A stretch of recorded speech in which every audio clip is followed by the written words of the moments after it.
रामायण की अमृत धारा में आप सबका स्वागत है।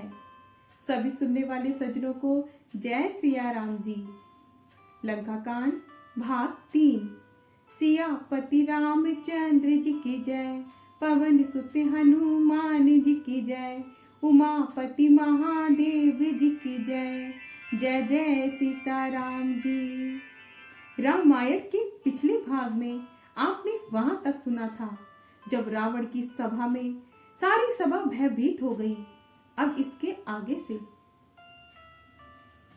सभा के सभी लोग कहने लगे, ना भूकंप हुआ, ना बहुत जोर की हवा आंधी चली, ना कोई अस्त्र शस्त्र ही नेत्रों ने देखे। फिर ये छत्र, मुकुट और कर्णफूल कैसे कटकर गिर पड़े। सभी अपने हृदय में सोच रहे हैं कि ये बड़ा भयंकर अपशकुन हुआ। सभा को भयभीत देखकर रावण ने हंसकर युक्ति रचकर ये वचन कहे, सिरों का गिरना भी जिसके लिए निरंतर शुभ होता रहा है, उसके लिए मुकुट का गिरना अपशकुन कैसा। तुम अपने अपने घर को जाकर सो जाओ, डरने की कोई बात नहीं है। तब सब लोग सिर निभाकर घर चले गए। जब से कर्णफूल पृथ्वी पर गिरा, तब से मंदोदरी के हृदय में सोच बस गया। नेत्रों में जल भरकर दोनों हाथ जोड़कर वह रावण से कहने लगी, हे प्राणनाथ, मेरी विनती सुनिए। हे प्रियतम, श्री राम जी से विरोध छोड़ दीजिए। उन्हें मनुष्य जानकर मन में हट ना पकड़े रहिए। दोहा।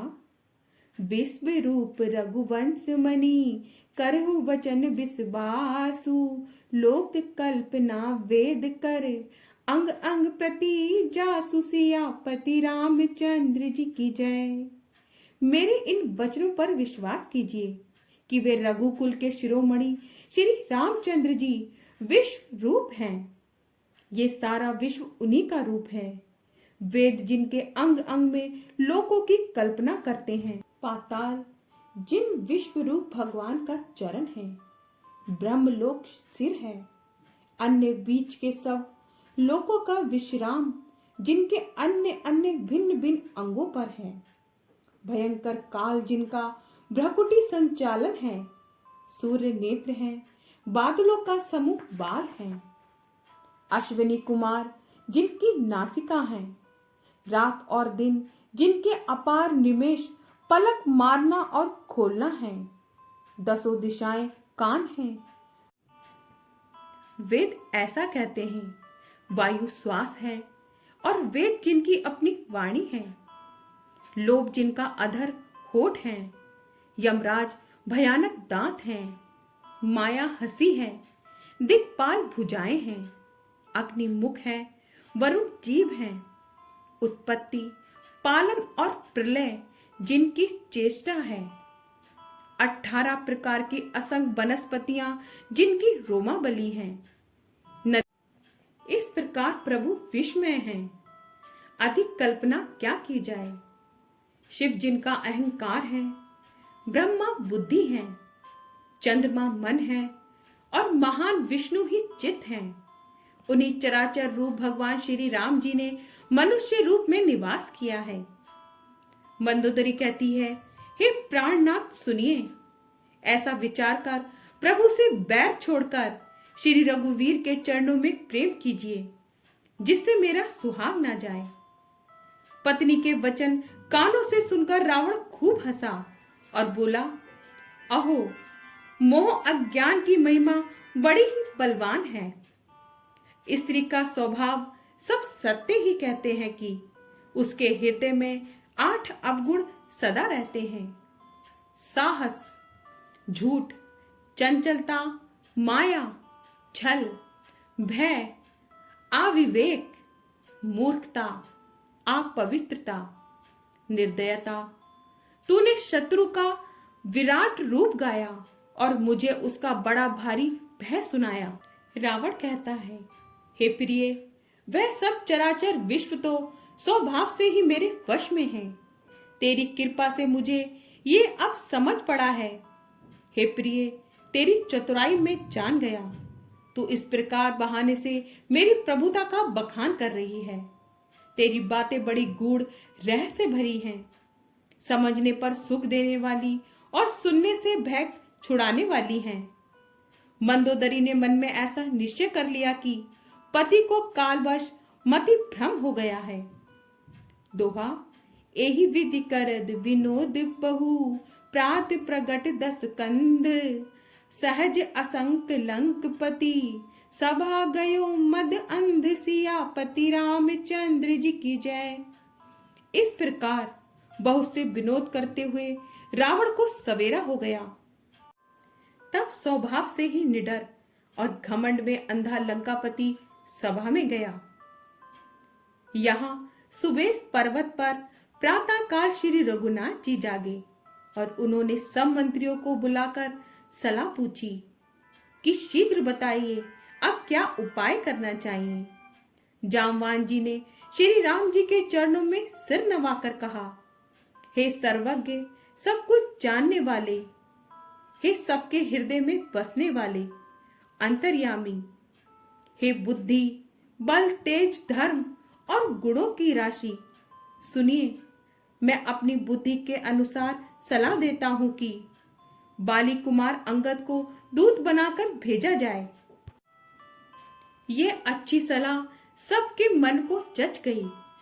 कृपा के निधान श्री राम जी ने अंगद से कहा, हे बल, बुद्धि और गुणों के धाम बाली पुत्र, हे तात, तुम मेरे काम के लिए लंका जाओ। तुमको बहुत समझाकर क्या कहूं, मैं जानता हूं तुम परम चतुर हो। शत्रु से वही बातचीत करना जिससे हमारा काम हो और उसका कल्याण हो।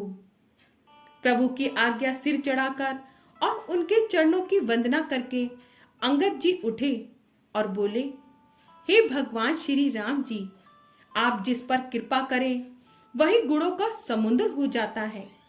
स्वामी के सब कार्य अपने आप सिद्ध हैं।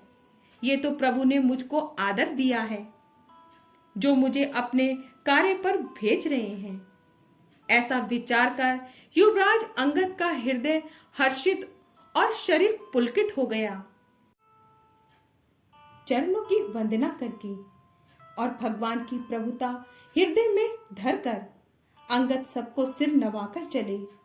प्रभु के प्रताप को हृदय में धारण किए हुए वीर वाली पुत्र स्वाभाविक ही निर्भय हैं। लंका में प्रवेश करते ही रावण के पुत्र से भेंट हो गई, जो वहां खेल रहा था। बातों ही बातों में दोनों में झगड़ा बढ़ गया, क्योंकि दोनों ही अतुलनीय बलवान थे। फिर दोनों की युवा अवस्था थी। उसने अंगद पर लात उठाई। अंगद ने वही पैर पकड़कर उसे घुमाकर जमीन पर दे पटका, मार गिराया। राक्षस के समूह भारी योद्धा देखकर जहां तहां भाग चले। वे डर के मारे पुकार भी ना कर सके। एक दूसरे को असली बात नहीं बतलाते। रावण के पुत्र का वध समझकर सब चुप मारकर रह जाते हैं। रावण पुत्र की मृत्यु जानकर और राक्षसों को भय के मारे भागता देखकर नगर भर में कोलाहल मच गया कि जिसने लंका जलाई थी वही वानर फिर आ गया है। सब अत्यंत भयभीत होकर विचार करने लगे कि विधाता अब न जाने क्या करेगा। वे बिना पूछे ही अंगद को रावण के दरबार की राह बता देते हैं। जिसे ही वे देखते हैं वही डर के मारे सूख जाता है। दोहा, गयो सभा दरबार तब सुमिरी राम पद कंज सिंह ठबनी इत उत चितब धीर वीर बल पुंज सियापति रामचंद्र जी की जय। श्री राम जी के चरण कमलों का स्मरण करके अंगद रावण की सभा के द्वार पर गए और वे धीर वीर और बल की राशि अंगद सिंह की सी शान से इधर उधर देखने लगे। तुरंत ही उन्होंने एक राक्षस को भेजा और रावण को अपने आने का समाचार सूचित किया। सुनते ही रावण हंसकर बोला, बुला लाओ, देखें कहाँ का बंदर है। आज्ञा पाकर बहुत से दूत दौड़े और वानरों में हाथी के समान अंगद को बुला लाए।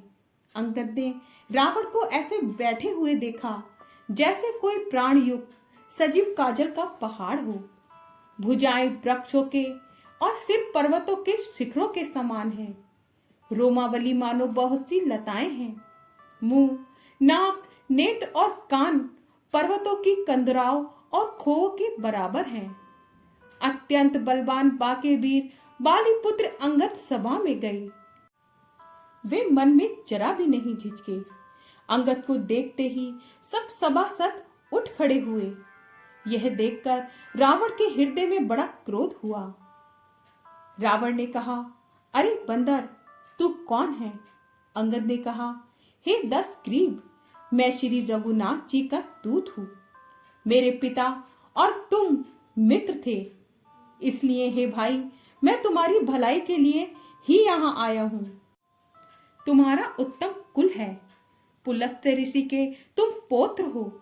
शिव जी और ब्रह्मा जी की तुमने बहुत प्रकार से पूजा की है, उनसे वर पाए हैं और सब काम सिद्ध किए हैं।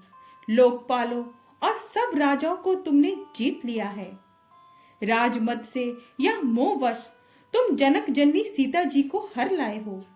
अब तुम मेरे शुभ वचन, मेरी हित भरी सलाह सुनो। उसके अनुसार चलने से प्रभु श्री राम जी तुम्हारे सब अपराध क्षमा कर देंगे। दांतों में तिनका दबाओ, गले में कुल्हाड़ी डालो और कुटुंबियों सहित अपनी स्त्रियों को साथ लेकर आदर पूर्वक जानकी जी को आगे करके इस प्रकार सब भय छोड़कर चलो। आगे का भाग कल। जय सिया राम जी। आपको पसंद आए तो लाइक, शेयर, कमेंट्स कीजिए और हमारे चैनल को सब्सक्राइब कीजिए। जय सिया राम जी।